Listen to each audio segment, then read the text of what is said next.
Eh bien, Philippe Thor, maire de Berlancourt, délégué communautaire en tirage du centre depuis 1 an. Donc ça fait 1 an que je suis revenu sur mes terres de jeunesse, puisque j'étais à l'école communale de Berlancourt avant d'aller faire mes études à Saint-Joseph jusqu'à la terminale. Tu vois, ça nous ramène à l'année de l'élection de Jean-Pierre Baligan, parce que j'ai quitté, je suis parti faire mes études à Paris en 1981 quand Jean-Pierre Baligan a été élu député. C'est vrai que Duflot qui à l'époque se présentait contre lui, enfin c'était le contraire, Jean-Pierre Baligan se présentait contre M. Duflot. Le slogan de M. Duflot c'était « Votez sérieux, votez Duflot ». Alors nous les jeunes, ça ne nous faisait pas tellement rêver à l'époque. Donc je crois que Jean-Pierre Baligan était bien élu. Bon, on est 30 ans plus tard, et c'est le moment de faire un petit peu le bilan, puis de regarder comment notre territoire peut repartir de l'avant.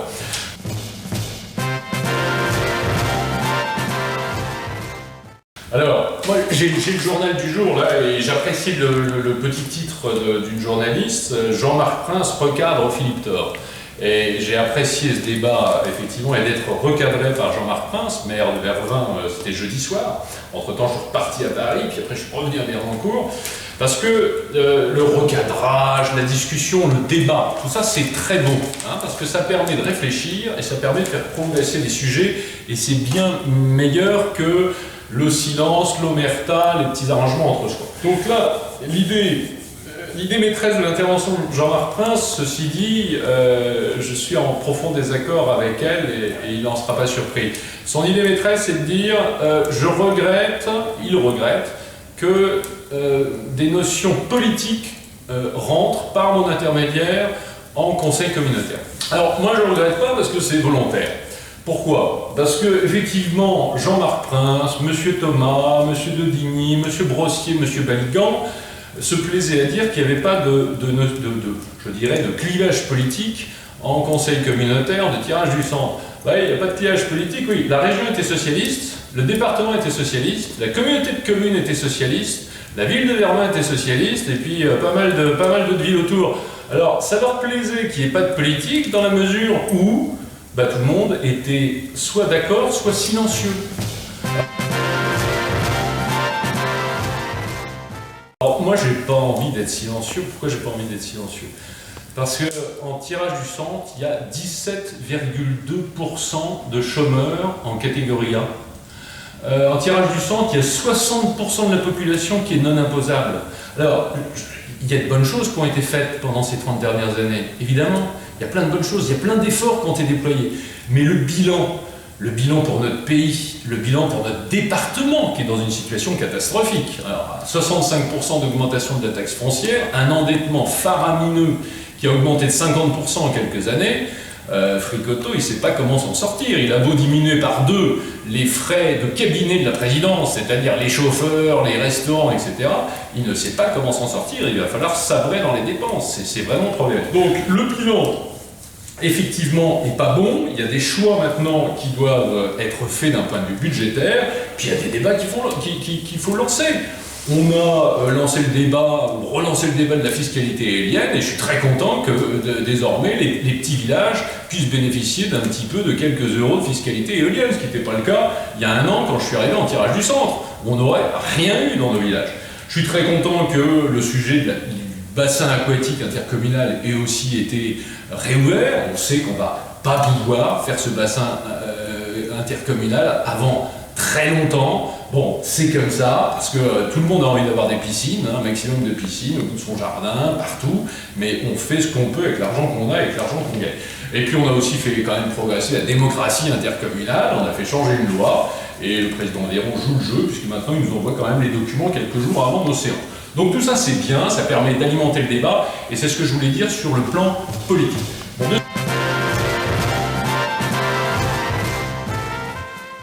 deuxième sujet, c'est l'emploi.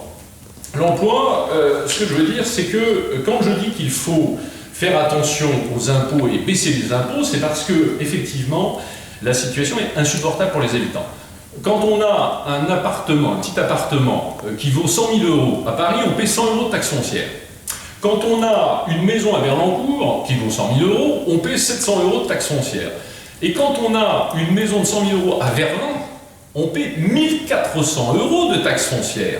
1400 €. On ajoute à ça 700 € de taxes d'habitation, et effectivement, on n'arrive pas à joindre les deux bouts dans ces conditions. Puisque Jean-Marc Prince souhaite me recadrer, moi je dirais quelques mots. Dans la caisse de la ville de Vervins, il y a des millions d'euros. Je crois savoir qu'il y a 3 800 000 €. Cet argent, il n'est pas venu de nulle part.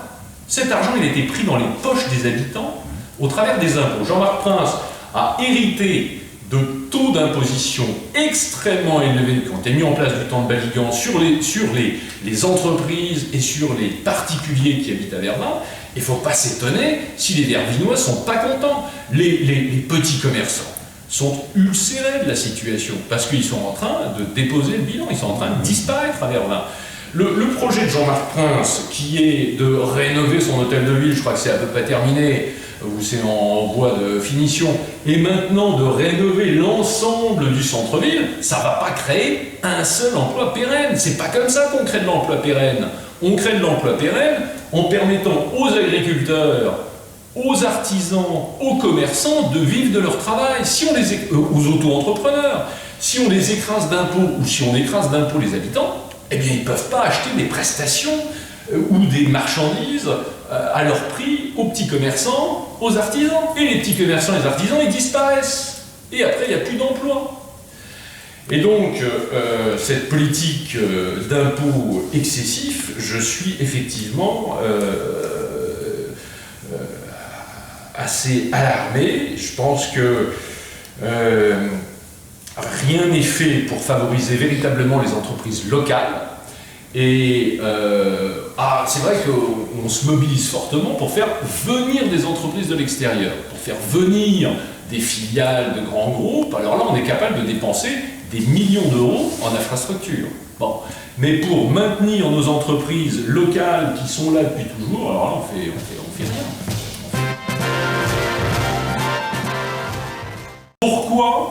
Pourquoi je souhaite que M. Thierry Thomas quitte la présidence de la Commission Finances? Alors d'abord parce qu'il était président de la Commission Finances du département et qu'avec effectivement l'équipe socialiste qui était aux commandes jusqu'à il y a quelques temps, eh bien, ils ont coulé notre département. C'est-à-dire notre département il est tout simplement insolvable, il ne peut pas payer le RSA à hauteur de 2,9 millions. On a augmenté la taxe foncière de 65%. Il faut savoir que tous impôts confondus, on paye dans l'Aisne 30%, tu m'entends bien Christian, 30% d'impôts en plus que la moyenne de la strate, c'est-à-dire les départements entre 450 000 et 650 000 habitants. On ne parle pas des grandes villes, on parle de départements ruraux. Donc chez nous dans l'Aisne, avec cette politique, on est à 30%. Comment veux-tu t'en sortir quand tu es un particulier, quand tu es une entreprise, si tu paies 30% d'impôts en plus dans un pays où on paye déjà beaucoup plus d'impôts que dans tous les autres pays européens? Donc c'est pas possible. Donc cette politique, il faut la changer. Alors, comment la changer?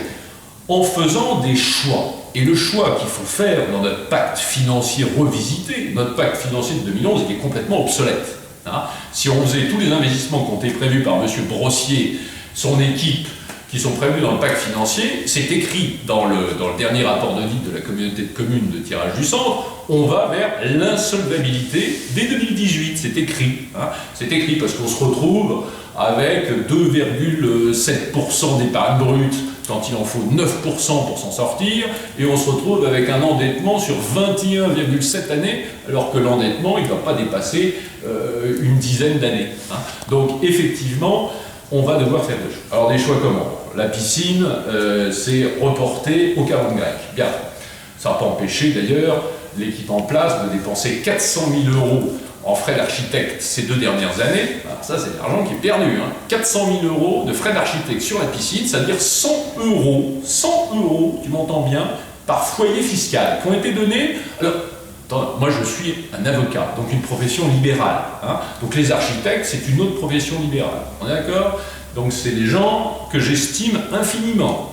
Simplement, je crois que dans l'ordre des priorités, moi, j'aurais préféré laisser ces 100 € dans la poche de chaque famille, plutôt que de les donner à un cabinet d'architectes, je ne sais pas où ils sont d'ailleurs, exactement, ni qui c'est, qui ont peut-être beaucoup de mérite, mais pour faire une piscine qui ne se fera pas. Hein. Donc c'est un petit peu dommage de gaspiller comme ça, de jeter l'argent par les fenêtres. Et sur les 400 000, les 160 derniers milliers d'euros, ils ont été donnés en 2015. Hein. Ils n'ont pas été donnés il y a longtemps. Et en 2015, on savait déjà qu'on ne pouvait pas faire la piscine. Je l'avais d'ailleurs dit en conseil communautaire, à la première séance à laquelle j'ai participé. Dès que j'ai vu ces chiffres, en 3 minutes, c'était évident.